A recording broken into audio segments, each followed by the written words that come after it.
It's my feel-good breakfast show.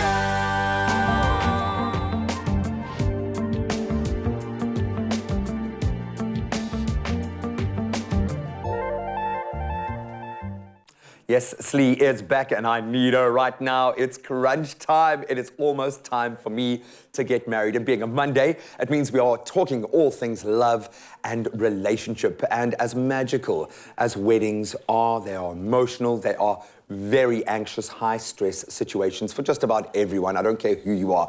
Now, from societal pressure to maybe a little bit of family drama, not to mention all the money talk, it is very easy to get overwhelmed. But there is help. And today we are going to unpack these wedding day jitters with clinical psychologist, one of our favorites, Slindile Mbatha, who will be providing us with some tips on how you can maybe just ease the burden of planning your big day. So please join the conversation right now on Facebook by letting us know what planning your wedding was like. Were there some critical gateways, some tips that really helped you crack that code? We want to hear from you. Slee, it gets real really quickly, eh? It gets real. Oh, girl, I'm lucky in that my family has been amazing through this process.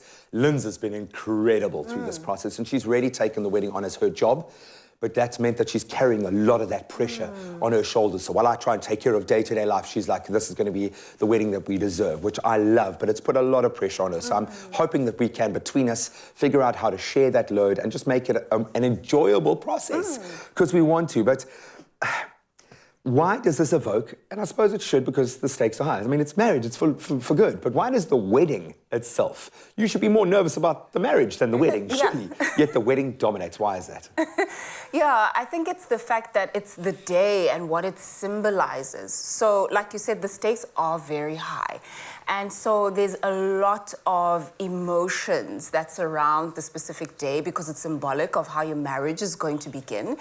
And so usually I think it's that thing of this is setting the tone for what's going to happen. Although I think it's too much pressure to put on one day, you know? Completely. But I think it's the emotional significance of it, the financial implications around the day as well, and the fact that, you know, your families are coming together, for better or worse. Yeah, it's a merging of cultures, and in my case, two different countries' cultures, which is part of why I've loved this journey. And like I said, I've been blessed to have a mother and father-in-law to be who have been just amazing and help us set this up in the UK as well, which is a big thing for me. And I say this with all due respect to the guys who are terrified going into that wedding day, but it does feel like, in my experience of being the wedding MC at just about every wedding that I've ever been to, that the brides feel it's a lot more than the grooms. Why is that level of expectation so much higher on the ladies' side? Yeah, I do think that, you know, women tend to get socialized a lot more around weddings, around being married. I mean, if you think about it, there's all sorts of, even from the time that you're very young, movies that depict, you know, this special day and this woman who's going to, your Prince Charming is going to find you and you're going to have this amazing time.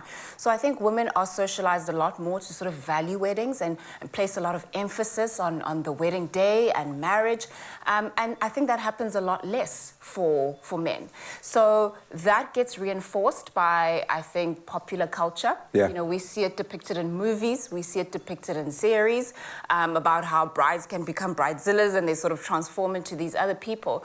But yeah, usually there is just a lot more emphasis on wedding somehow belonging, it being a woman's thing. No, for sure. And it's, and I dare not say this to Lynn's, but it's the things that don't work out according to plan that become the most memorable. It's the child who walks down the aisle unprompted on their own, but that becomes the moment. And I know that's going to be a lot of the tears are just going to be streaming with all those, especially having my kids being involved in that space. You want the best of everything. You want to spend 140 grand on flowers. It's unrealistic. There are so many unrealistic expectations in that space, especially when it comes to money. How do we balance our expectations in that sense and look for what's important to us to make that day special? Because the amount of money you spend doesn't necessarily mean or relate to how good the day is going to be. Yeah, absolutely, absolutely. And I think this is the important part where communication comes in with your partner. Be very clear about what your expectations are, because you know, you might not actually have an idea of what your partner expects out of this day. You might be quite surprised when you find out. So I think it's really helpful to be able to communicate around what those expectations are.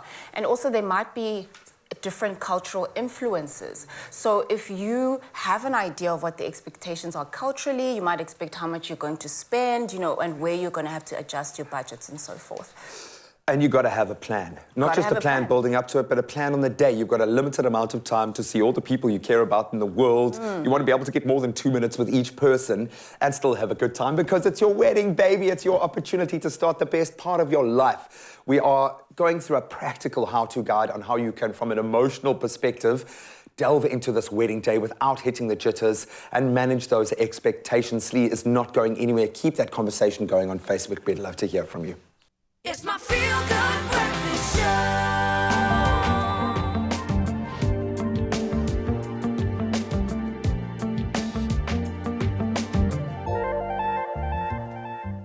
Slee is the little angel on my shoulder, whispering sweet nothings into my ear to ensure that we stay okay ahead of the big day. It's a Monday, and we are continuing our love and relationship discussion, focusing on wedding day jitters. Oh, it's a crazy ride. It's a roller coaster, but it's going to end in one of the most magical moments of your life, hopefully. And that's what we want for you today, and for me, because I'm getting married. So today, we are chatting to our clinical psychologist and good friend, Slindile Mbatha, to help hopefully ease some of the anxieties around that. I've got to ask this because as we've been chatting, these things come out like these little epiphanies where you realize it's such a big day. There is so much expectation around that. And we have fewer and fewer of those opportunities to kind of represent who we are, represent our family, possibly represent our culture in that space. Why do weddings become such a crazy time with so many expectations? It's not just you, it's your folks, it's your ancestors, there is so much tied into just this one day. Why does it become so hectic like that? Not just for you, but for the whole family. Yeah.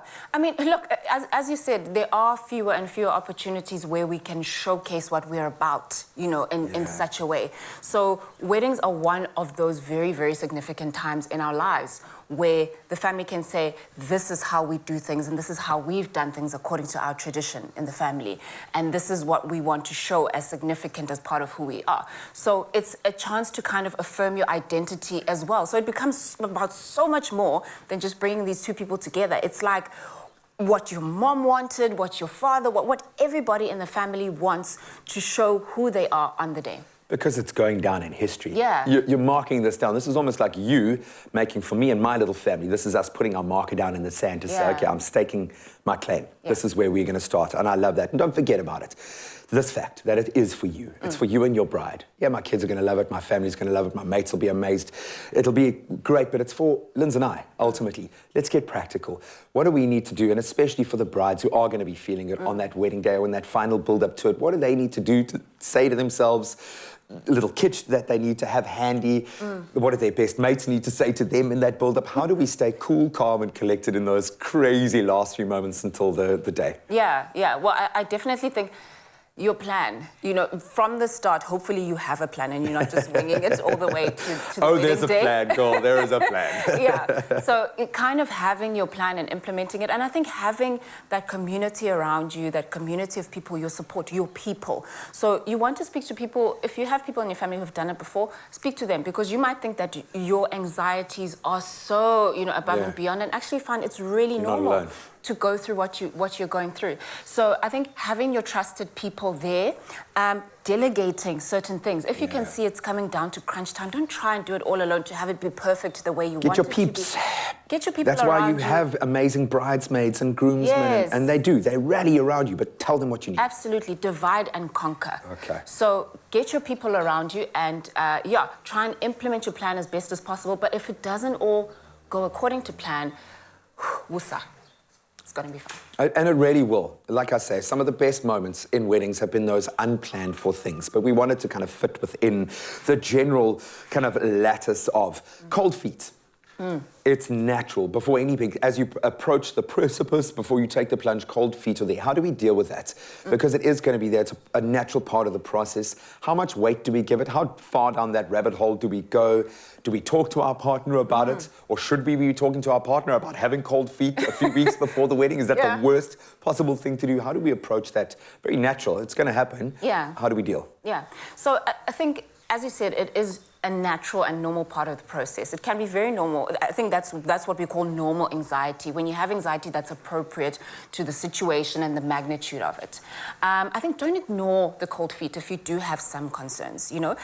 Sometimes the concerns are a lot more serious than others, and I think things to not be ignored is very, very serious concerns maybe about your partner, especially if it has to do with safety, like abuse, you know, questions of things that you've seen that are really, really concerning to you. So if you need to, you know, speak to family members, friends, people you can trust. Otherwise, go and seek psychological help, because then you're speaking to somebody who is objective, somebody who can actually help mediate if there's mediation needed. But also sometimes I think the cold feet is sort of, it's less hectic concerns. It's just like, I feel a little bit nervous, you know, and maybe I can speak to my partner about it, and they also feel a little bit nervous. So it's okay. It's just the magnitude of what we're doing. And take nothing away from the generation before. You have gone through this. They know what it's like. Lean on the people around you. Get advice. Speak to your mates. Whatever those pressures are, your people, your tribe are there together. That's what makes these magical moments, is that you have the people you care the most about in the world there as you connect in the most relevant and cogent way with the person you love the most in the world. It's love, baby, and we are loving love this morning. We're going to continue our nuptial inspiration right now, in fact, and I'm getting a little bit hungry.